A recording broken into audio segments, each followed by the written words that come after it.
भारत का स्वतंत्रता संघर्ष टॉपिक के इम्पोर्टेंट फैक्ट्स का पार्ट 2। खुदीराम बोस बंगाल के क्रांतिकारियों के युगांतर दल के सक्रिय सदस्य थे। युगांतर दल के नेता बारिंद्र कुमार घोष थे। अलीपुर षड्यंत्र केस 18 मई 1908 को कलकत्ता के अलीपुर अदालत में 31 व्यक्तियों को अवैध शस्त्र रखने के कारण पेश किया गया। इन व्यक्तियों को अवैध शस्त्र रखने के कारण गिरफ्तार किया गया था।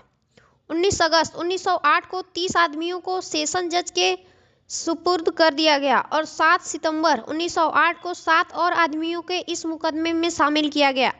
यही मुकदमा अलीपुर षड्यंत्र केस के नाम से प्रसिद्ध है।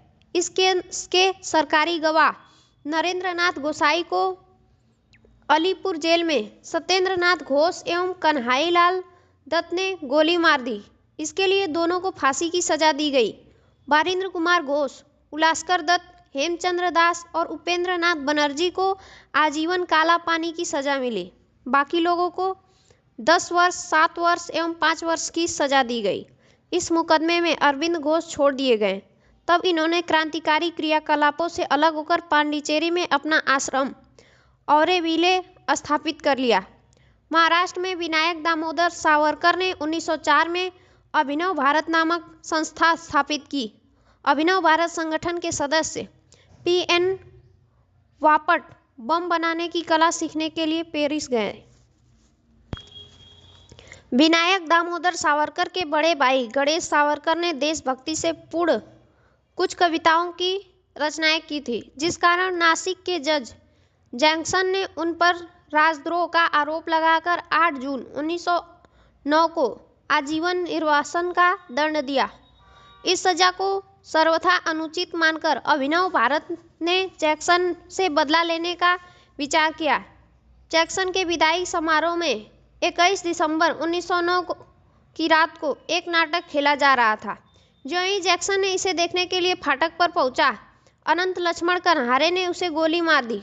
जैक्सन की हत्या के अभियोग में अनंत लक्ष्मण कन्हारे, कृष्णजी गोपाल कर्वे और विनायक नारायण देशपांडे को 19 अप्रैल 1911 को फांसी दी गई। बाल गंगाधर तिलक का जन्म 23 जुलाई 1856 को महाराष्ट्र के रत्नागिरी में हुआ था। 1881 में इन्होंने साप्ताहिक पत्र मराठा अंग्रेजी और दैनिक पत्र केसरी मराठी में नाम के 2 पत्रों द्वारा नवजागरण प्रारंभ किया था। तिलक ने 1893 में गणपति एवं 1895 में शिवाजी उत्सव मनाना प्रारंभ किया।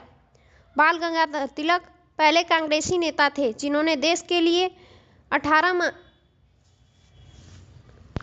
कई बार जेल की यात्रा की। 1897 में राजद्रोह के आरोप में 18 माह की कारावास हुई। फिर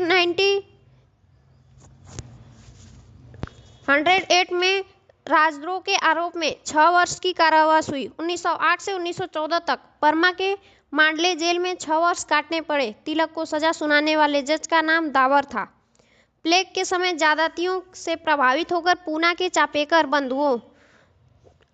बंधु थे दामोदर और बालकृष्ण ने 22 जून 1897 को प्लेग अधिकारी रैंड और एस्टर की हत्या कर दी। महाराष्ट्र से क्रांतिकारी पत्र काल का संपादन परांजपे ने किया। वेलेंटाइन सिरोल ने अपनी पुस्तक इंडियन अर्नेस्ट में तिलक को भारतीय अशांति का जनक कहा था, जिसके लिए तिलक ने उन पर मानहानि का मुकदमा किया था। 1905 में लंदन में श्यामजी कृष्ण वर्मा को क्रांतिकारियों का पिता भी कहा जाता है।